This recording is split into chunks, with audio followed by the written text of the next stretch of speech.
مٹی سے بننے والا انسان مٹی سے چیزیں لے کر گزارا کرتا ہے، یہ آپ کو پتہ ہے، کھاتا پیتا ہے، لیکن روحانی غذا لینے کے لیے انسان کو علم کی پیاس بجھانی چاہیے.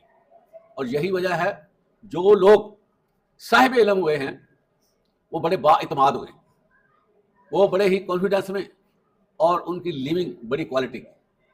جو بندے علم کی طرف راغب نہیں ہوتے، علم نہیں سیکھتے، اگر آپ ان کی زندگیوں کا موازنہ کریں، ان کی زندگیوں کو چیک کریں، تو عام جانوروں میں اور ایک ان پڑھ شخص میں بہت کم فرق آپ کو نظر آئے گا. کیونکہ جو کچھ جانور کرتے ہیں وہی کچھ وہ کرتا ہے. اس کی سوچ نہیں ہوتی کہ میں دنیا میں کس لیے بھیجا گیا ہوں، مجھے کیا پرفارمنس دینی ہوگی. اور آپ دیکھیں کہ ہمارے سوسائٹی میں علمی فقدان ہے، اس وجہ سے ہمارے ہاں جرائم کی ریشو کتنی زیادہ ہے. چھوٹی چھوٹی بات پر لڑائی جھگڑا ہو جانا، یہ کم علمی ہے، یہ جہالت ہے. اور جہالت کی وجہ سے آپ کو پتہ ہے ملکوں کے ملک برباد ہو جاتے ہیں. اہل یورپ نے اس چیز کو زیادہ محسوس کیا اور اپنے ہاں علم کو ترویج کی. آج ترقی یافتہ ممالک جو ہیں وہ اپنی 100% لٹریسی ریٹ بنا چکے ہیں، خواندگی کی شرح ان کی اتنی زیادہ ہے، جبکہ غریب ممالک اور چھوٹے ممالک یا جنہوں نے اپنے اوپر غور ہی نہیں کیا، ان کے ہاں لٹریسی ریٹ انتہائی کم ہے. اور لٹریسی ریٹ کم ہونے سے ان کے ہاں جرائم کی شرح بھی بہت زیادہ ہے. اس لیے علم حاصل کرنا ہر مسلمان پر فرض ہے. طالب العلم فریضۃ علی کل مسلم، حدیث مبارکہ ہے کہ علم حاصل کرنا ہر مسلمان مرد اور عورت پر فرض ہے. لیکن عزیز طلبہ، علم کی 2 اقسام ہوتی ہیں، ایک کو علم محمود کہتے ہیں اور دوسرے کو علم مذموم. جو بندہ علم محمود حاصل کرتا ہے اس کے بعد وہ خیر خواہی کی طرف آ جاتا ہے، اور وہ اپنے اوپر بھی غور کرتا ہے اور دنیا پر بھی غور کرتا ہے. اللہ کی چیزوں پر وہ بہت زیادہ فوکس کرتا ہے، اور پھر اس کو اللہ کی پہچان ہو جاتی ہے. جیسے حضرت ابراہیم علیہ السلام جب تھوڑا تھوڑا انہوں نے ہوش سنبھالا، کچھ چیزوں کو دیکھا، تو کوئی لوگ بت بنا کر پوج رہے ہیں، کوئی سورج کو، کوئی چاند کو، مختلف حوالوں سے انہوں نے اپنے طور پر خدا بنائے ہوئے تھے. حضرت ابراہیم علیہ السلام نے یہ سوچا کہ یہ چیزیں تو خود نہیں ہیں بلکہ بنی ہوئی ہیں، ان کو کیسے اس طرح کا پروٹوکول دیا جا سکتا ہے. تو انہوں نے خود یہ اسیس کیا کہ میں اس ہستی کو پکاروں گا جس نے اس کو پیدا کیا ہے.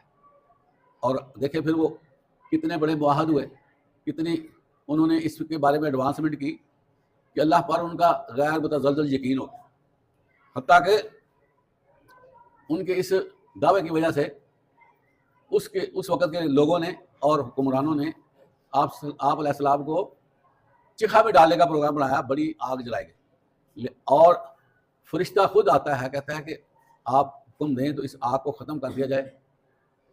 اللہ کے نبی کہتے ہیں نہیں، میں اللہ کی ذات پر یقین رکھتا ہوں، مجھے یقین ہے کہ وہ جو کچھ کرے گا وہ بہتر کرے گا، اور میں اپنے معاملات اللہ پر چھوڑتا ہوں. چنانچہ عزیز طلبہ، ان کو آگ میں ڈالا گیا. وہ آگ جو ہر چیز کو مسم کر دیتی ہے، اور وہ آگ بھی بڑی تاریخی آگ تھی جس کو انسانی آنکھ نے اس طرح کی آگ کو پہلے دیکھا. لیکن جب آپ علیہ السلام آگ میں ڈالے گئے تو اللہ تعالیٰ نے آگ کو یہ حکم دے دیا کہ آگ تو ٹھنڈی ہو جائے اور سلامتی والی بن جا. اس کا مطلب کیا ہے؟ ٹھنڈی ہونے سے اتنی بھی ٹھنڈی نہ ہونا کہ میرا بندہ محسوس کرے ٹھنڈ، بلکہ سلامتی والی بن جا کہ وہاں پر وہ جا رہ کر اچھا محسوس کرے، اس کو مناسب درجہ حرارت مل جائے. چنانچہ آپ علیہ السلام وہاں پر رہیں، اور بعد میں جب آگ والا معاملہ ختم ہو گیا تو پھر انہوں نے ایک دفعہ کہا کہ جو مجھے سکون آرام ان دنوں میں آیا اس سے بڑھ کر کوئی نہیں.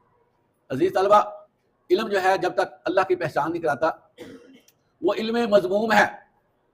ایسا علم جس سے اللہ تعالیٰ کے بارے میں ہمیں آگاہی نہ ہو، اس علم کا فائدہ کیا بتائیں. اس لیے علم حاصل کرنا چاہیے ہمیں جس سے ہم اللہ کے قریب تر پہنچ جائیں. اور اس سلسلے میں سب سے جو بڑا علم ہے وہ قرآن مجید کا علم اور پھر احادیث صحیحہ کا علم. قرآن مجید کا علم کیا ہے عزیز طلبہ؟ جتنے بھی مضامین اس وقت دنیا میں موجود ہیں وہ سارے قرآن سے نکلے. یورپ کس طرح اتنا بڑے کارہائے نمایاں انجام دے رہے ہیں. انہوں نے سارا کچھ قرآن سے سیکھا ہے. بنیادی نقطے علم کے قرآن نے دیے ہیں پتہ آپ کو, اور اس طرح انہوں نے اس پہ غور کرنا شروع کیا اور وہ آگے بڑھتے گئے, ان کو بہت زیادہ نظر آیا. ہم نے کیا کیا عزیز طلبہ, ہم نے قرآن مجید کو مقدس کتاب جان کر اس کو غلافوں میں لپیٹنا شروع کر دیا اور اس کی تلاوت شروع کر دی, اس کو پڑھنا شروع کر دیا. اصل مسئلہ جو تھا وہ غور کرنے کا تھا, وہ کیا نہیں. قرآن مجید میں آتا ہے افلا یتدبرون القرآن, تم قرآن پہ غور و خوض کیوں نہیں کرتے؟ لیکن چونکہ ہمیں اس کے بارے میں بے خبر رکھا گیا اور قرآن مجید اوپر پروٹوکول میں رہا, جس کے نتیجے میں ہم قرآن مجید سے فائدہ نہیں اٹھا سکے. اور آپ دیکھیں کہ اتنی پیاری کتاب ہونے کے باوجود ہم جہالت کی اتھاہ گہرائیوں میں ہیں اور ابھی تک ہم زندگیوں کو سمجھ نہیں سکے. زندگی کی فلسفی کا ہمیں پتہ نہیں اور زندگی ہم ایسے ہی اللہ تللے بن کر گزار رہے ہیں اور ہمیں کوئی شوق نہیں ہے کہ ہم دنیا میں آگے بڑھیں. دنیا ہم پہ حکمران ہیں, ہم دنیا کو لیڈ کریں, اس طرح کی پوزیشن ہمارے اندر نہیں آ رہی. وجہ یہ ہے کہ ہم نے قرآن پہ غور ہی نہیں کی, ہم نے قرآن کو سیکھا ہی نہیں ہے.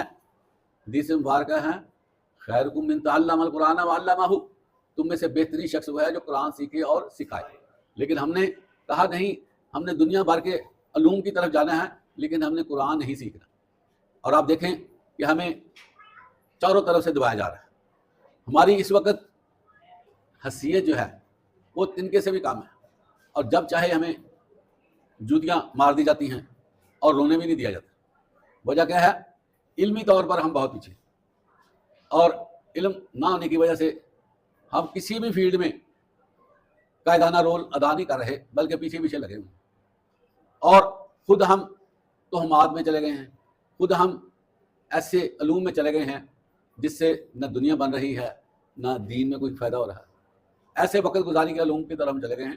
تو ضرورت ہے کہ ہم علم حاصل کریں اور وہ علم حاصل کریں جو قرآن کے تابع علم ہو, جس سے ہماری دنیا بھی اچھی ہو جائے گی اور آخرت میں بھی اللہ تعالیٰ ہمیں سرخ رو کر دیں گے. اللہ تعالیٰ ہمیں علم سے محبت کرنے کی توفیق عطا فرمائے. باقی الحمدللہ رب العالمین.